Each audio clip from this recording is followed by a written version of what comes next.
Her clothes were torn, her eyes wide open, but she couldn't speak. Nobody could explain what she was doing there, or why there were strange marks on her stomach. That was the part that shook the whole school. The quiet girl everyone knew suddenly became the center of gossip. Some said she joined cult boys. Others said she ran mad because of a man. But the truth? It started so small, so sweet. And that's how most troubles begin. Prisca was from Nsukka, born into a family that believed education was the only escape from poverty. Her father was a carpenter. Her mother sold food by the roadside. She was the first to enter university and the pride of her entire compound. When she got admission into the University of Nigeria, she promised her parents she'd make them proud. She was that type of girl that never missed morning devotion, always kept her books neat, always said thank you ma to every lecturer. At first, university life excited her. The freedom, the crowds, the laughter. But she didn't lose focus. She had a plan. Finish with first class, get a scholarship abroad, come back and lift her family. And then Jude happened. Jude was one class ahead. Tall, soft-spoken, always smelling of expensive cologne. He had this calm smile that could make you forget what you were thinking. He always dressed neatly, not flashy, just clean. The first time he spoke to Prisca, she was sitting under the mango tree near the library, reading for her GST test. He walked up, asked if the seat beside her was free, and before she could say yes, he was already sitting.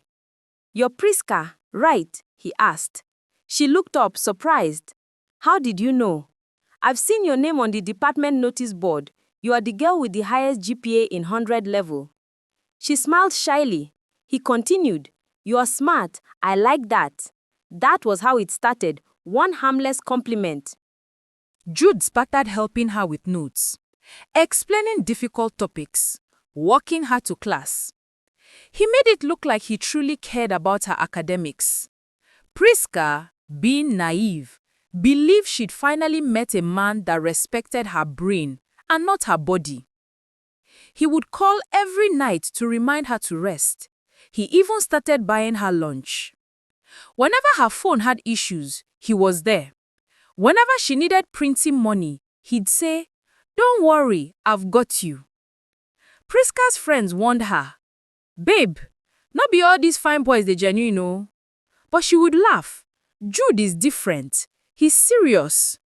They started dating quietly. It was sweet. That kind of love that makes you forget food. She began spending more time in his hostel than in her books. Jude always said, "You are working too hard, baby. You need to rest more." And slowly, her grades started dropping. What Prisca didn't know was that Jude was not the saint he pretended to be. Behind that gentle smile was something dark, something cold. Jude had joined a secret group off campus. They were not your normal cult boys. They called themselves the Circle. They believed success and power came from sacrifice, human sacrifice. But not the usual killing type. They used women's wombs for rituals. The process was clean. No blood, no violence, just deceit and manipulation. Jude's job was simple. Find a pure girl, sleep with her under specific conditions, and the spiritualist would handle the rest. In return, Jude would become wealthy and unstoppable. He had tried with 2 girls before Prisca, but both failed the test. Prisca, with her innocent heart and determined soul, was exactly what the Babalawo described, the one with fire in her destiny. One night, Prisca visited him after a class meeting. The sky was dark and heavy, rain threatening to fall. Jude had cooked noodles for her, lit a small candle, and played soft music. She laughed, teasing him. "You and romance." He smiled, "Anything for my queen." They ate, talked, and then one thing led to another. Prisca didn't plan it, but she didn't resist either. It was her first time, and Jude made it feel tender, caring, almost sacred. That same night, while she slept in his arms, Jude sneaked out quietly to make a phone call. "It's done," he whispered to the man on the line. "Good," the voice replied. "Now keep her close. Don't let her leave you." Weeks passed. Prisca felt different. She started having strange dreams of running water, red cloth, and a woman crying inside a mirror. She told Jude, but he brushed it off. "You're just stressed, babe. Relax." Then her period stopped. At first, she thought she was pregnant, but when she did a test, it came out negative. She went to the school clinic. The nurse said maybe hormonal imbalance, but the pain in her lower stomach kept growing. One afternoon, during lecture, she fainted. That was the day her friends rushed her to the hospital. The doctor said something she didn't understand. "Her womb looks tampered." Prisca stared at him. "Sir, what do you mean?" But he didn't answer directly. From that moment, nothing felt normal again. Jude became distant. He stopped answering her calls. Rumors started flying that he had been seen with another girl, a year one fresher. Prisca tried to confront him, but he always found an excuse. One evening, after crying for hours, she decided to go to his hostel and face him once and for all.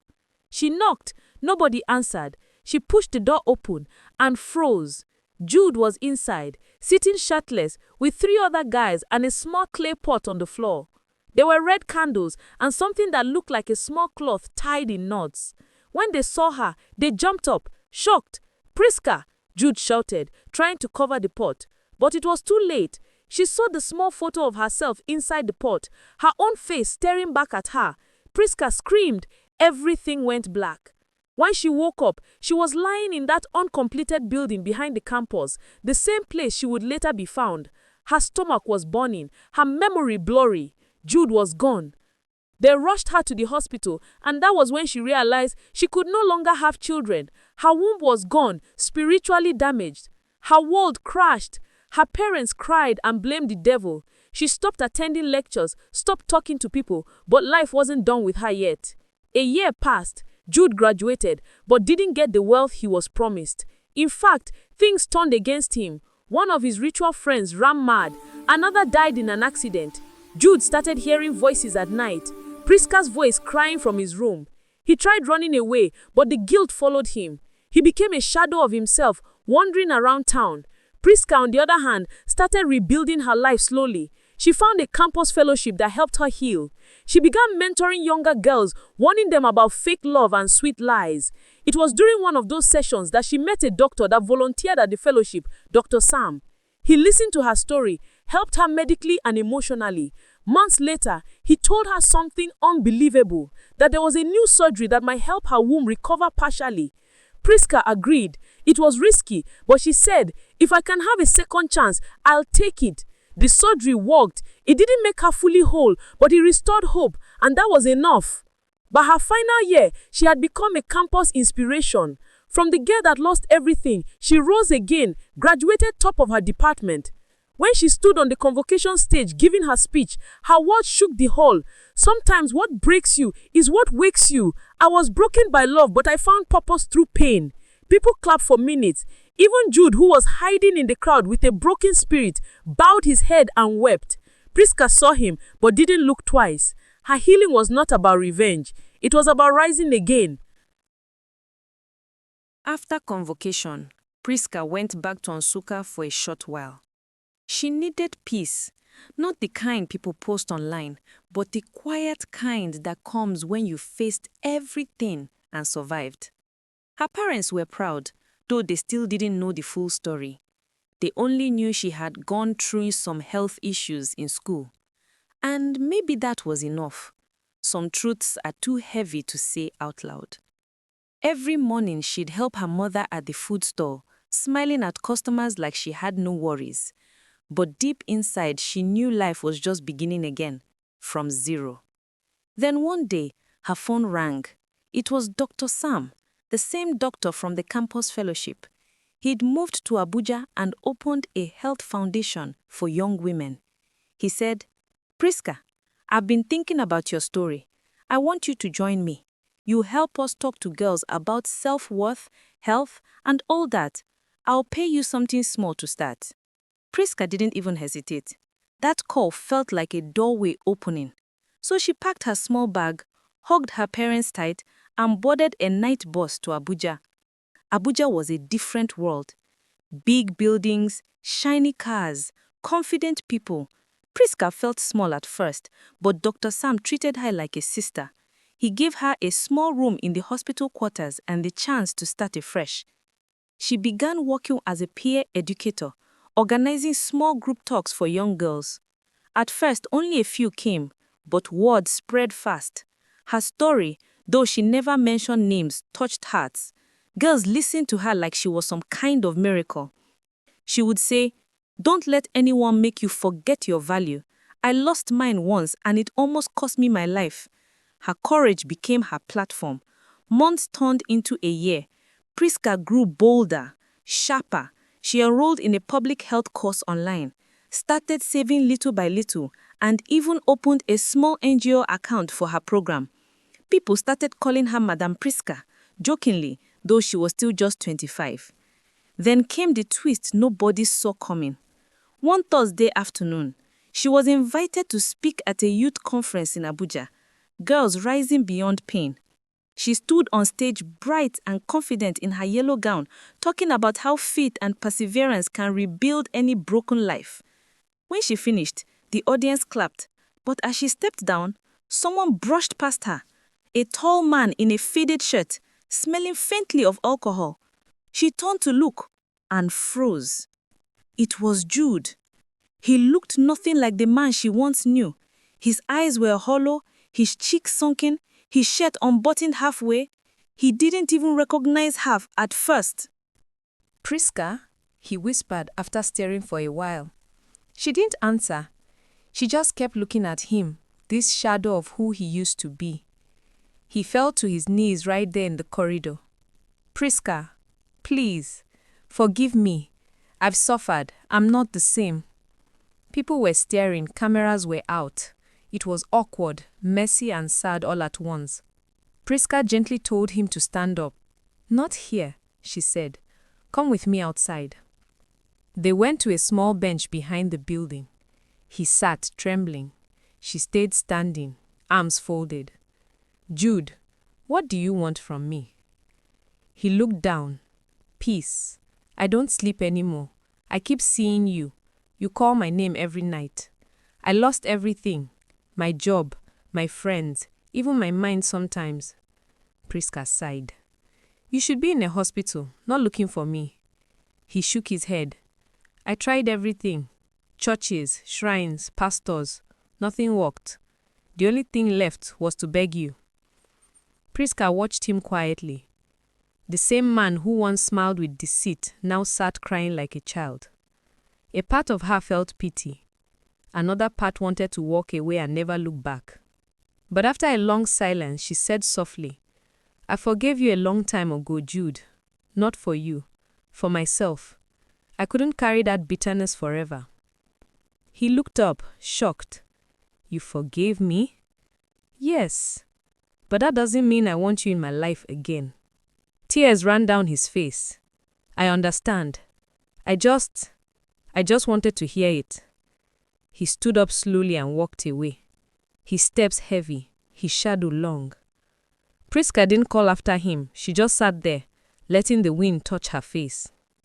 That night, she couldn't sleep. The memory of Jude, his broken face, replayed again and again. But this time it didn't hurt. It felt final, like closing a door gently and locking it from the inside. The next morning, she woke up early and went for her usual walk. Something about that day felt new, clean. She looked at the sunrise and whispered, "I'm free." 2 years later, Prisca's NGO became one of the biggest youth-focused initiatives in Abuja. Her story went viral on social media after a journalist wrote about her journey. From victim to voice, how Prisca turned pain into purpose. She started getting calls from schools, churches, and even TV stations. At one event, the Minister of Women Affairs gave her an award for courage. Prisca stood on stage holding the plaque, smiling like someone who had finally made peace with her past. In the audience that day sat Dr. Sam, the man who had helped her start again. He was the only person who truly knew every part of her story. Over time, their friendship grew into something deeper. One evening, after a seminar in Kaduna, Dr. Sam took her to a quiet restaurant. He didn't talk much that night, just kept smiling shyly. Then he said, "Prisca, you've healed many people, but I want to be part of your healing too. Will you marry me?" She laughed nervously. "You're joking." He shook his head. "I'm serious." For the first time in years, she felt her heart beat with excitement, not fear. She said yes, not because she needed someone, but because she was ready to love again without losing herself. Their wedding was small, quiet, beautiful. Her parents cried not from sadness, but from joy that her daughter had found her way back. Meanwhile, somewhere in Enugu, Jude's story ended differently. He was found one night wandering along the road, muttering to himself. People said he never recovered from the guilt. Some said he confessed everything to a pastor before he died. She heard about it months later. She didn't rejoice, didn't cry. She just whispered a prayer for his soul. Because forgiveness, she'd learned, is not about forgetting. It's about freeing yourself from what tried to destroy you. Years passed. Prisca became Dr. Prisca Eze after finishing her master's degree in public health. Her foundation grew beyond Nigeria, reaching girls in Ghana and Kenya. She trained young counselors, built shelters for abused students, and funded scholarships. Every anniversary of her NGO, she would tell her story again, not to relieve the pain, but to remind others that destiny can be stolen by deceit. And whenever she saw young students walking to class in their neat uniforms, she smiled and whispered to herself, "I was once like them, hungry, innocent, hopeful. But look at me now." One day, after giving a talk at her old university, she stood under the same mango tree where she had first met Jude years ago. The air was quiet, warm. She closed her eyes and remembered the girl she used to be, shy, full of dreams. Then she smiled, a small, peaceful smile. Life had broken her once, but it couldn't keep her broken. She had turned her wound into a voice. And somewhere deep inside, she knew. That was the real victory. Not revenge, not back pay, just peace.